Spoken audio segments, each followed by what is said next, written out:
Good morning, good afternoon, good evening, friends. My name is Young from Burundi. I'm a Quaker and a worshiper from the Burundian Front Church, Kibimba yearly meeting, which is in the African section. I'm currently a student in Kenya and I am at networking with Kenyan friends and Quakers worldwide. It's a pleasure to be here sharing my thoughts about peace in relation to climate action, peace, and justice. The testimony of peace calls us as Quakers to act against war or any form of violence. However, I think that the terms peace and violence can be redefined and understood differently. Rwanda and Burundi experienced civil wars due to ethnic-based conflict. At the same time, more than 70% of the Burundian and Rwandese population are Christians who are known to preach peace and justice. Healing from the wounds involved by violence seems to be challenging sometimes. I think that one important thing in conflict resolution is the role played by Quakers or churches to promote peace and reconciliation. In Burundi, 1972 was characterized by violent ethnic conflict. In 1992, the conflict seemed to be resolved by the agreement of peace, reconciliation, and national unity. But in 1993, exploded in a genocide. The conflict is still resolved even now. Being raised in a Burundian Quaker family, I grew up knowing that I had to do something to spread peace around me. I'm passionate about sustainability and believe that everyone are responsible for the future. Peace is a freedom from disturbance, but also a decision that we make. It's a call for responsibility. For me, peace calls us to more than act against war. Every decision that we make daily has a direct impact on our future generation and on our planet. Burundi is one of the most vulnerable countries to climate change. A report by the Office for the Coordination of Humanitarian Affairs recently indicated how the East African countries have recently experienced heavy rainfalls due to higher than average water temperatures in the Indian Ocean. Heavy rainfall have affected thousands and displaced almost 13,000 people and caused over 45 deaths in Burundi. The rain triggered flash floods and obstructed access to food, water, education, and healthcare, and caused many other damages.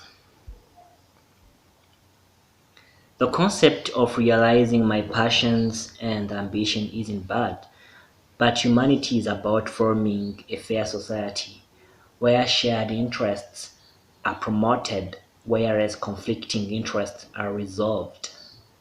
Realizing my passion hence involves thinking about the others, my society, and the future generation.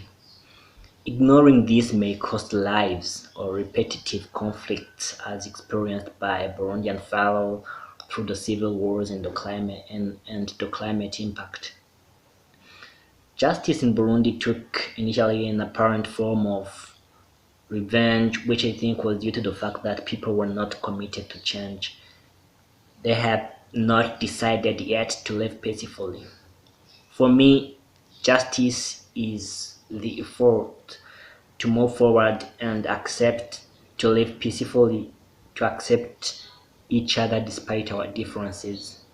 I personally believe that the action that we ought to make for climate justice are more of inner decision to personally be responsible of the world we want to live in. And this is through small and daily action. Justice challenges us to peacefully live together in harmony despite our conflicting interests, with the knowledge that Our responsible actions may have an effect on a small farmer in Uganda, animal and human beings in Australia, or elsewhere in the world. This is what I feel we as Quakers are called to do through honest and responsible actions toward building a better planet. We can decide a better environment for our future generations, and we can do it. Thank you. Interesting to hear some stories from around you as well, and hearing how you've grown up with these testimonies. So I'm going to hand over to our next speaker, which is Holly. And yeah, Holly, if you want to introduce yourself, that'll be great as well. Thank you. Thank you, Anya, and thank you, Young, for your words on the peace testimony and climate. My name is Holly. I currently am based in the UK, but I'm a member of France Uni Meeting. I'm here today to talk about how the peace testimony relates to me and to climate. And I was brought up by Quaker parents and sort of drifted away from Quakerism, as some do in the teenage years, and then returned as a young adult because I felt so passionately about the testimonies that I was taught as a child. I always felt drawn to peace work because of the strength of the peace testimony. It's such a strong, unwavering testimony. So in my focus on these issues, I ended up focusing a lot on the arms trade, so the trade in weapons, due to its influence on politics, the power of the arms lobbies, and the vast amounts of money that are spent on developing weapons, on outdoing competitors, and also not to mention the illegality under international law of many arms deals. So all of these things interested me, and it seemed so obvious to me that this money could be better spent addressing the root causes of violence, such as political exclusion, competition over resources, and these things are going to be impacted by climate change. It seems like relying on hard security and militarization to me is like putting a tiny plaster over a gaping wound and telling the injured that you are going to solve their pain by creating the same wounds in somebody else, which doesn't make any sense. So I have protested the last 9 years at almost every arms fair in either London or Paris, which are two of the largest arms fairs in the world. And it's become very obvious that the differences between what governments invest in peace and what they invest in the arms industry in both France and the UK, the difference is stark, and was especially obvious when I started working for an organisation called Peace Direct that supports local peace builders through partnerships around the world that do amazing work in their communities. I now also work for an organisation based in Paris called Stop Fueling War, which focuses on reducing the power and influence of the defence industry in France and Europe and promoting an alternative vision of security. And just to give you a very quick example of what I mean by the influence of the arms industry, it only recently came out, I saw this on the news a couple of days ago, that in the US, the Pentagon diverted money meant for medical equipment during the pandemic to defense contractors to pay for such things as body armor. So this is just a really small example, well, not really small, it's a terrible example, but it's just goes to show how much power, how much influence the defense industry has. In the last 2 years, I was nominated to serve on the Quaker United Nations Committee, Geneva. The committee represents each section of FWCC and BYM, and I've learnt so much from the staff, the wonderful staff in Geneva, whose programs are the human impacts of climate change, human rights and refugees, peace and disarmament, and sustainable and just economic systems. And what QNO staff do is they work with people in the UN, in multilateral organizations, with government delegations and non-governmental organizations to achieve these changes in international standards and practice. And what's so interesting about their work is they are seeing the links between all of their different programs in the sort of multilateral system. So if you want more information on this, they've got a great report out about the role of decentralized renewable energy in peace building.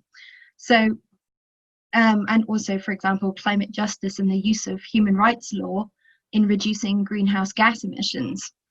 So they do some really amazing work on these links. Now, what can be done about peace? What can be done about climate justice and the work that everyone here is probably passionate about? I think the important things to remember are that we need to connect the work done at the local level by Quakers around the world to the work that Quakers are doing in the multilateral system by organizations such as QNO. I think also it's important for us to understand the links between the fight for climate justice and that for peace or human rights or equality. For example, the military is also one of the worst greenhouse gas emission producers in the world, in lots of different countries. So all the fights are linked, but what's interesting is that we don't fight alone. That's the hope that I get from this.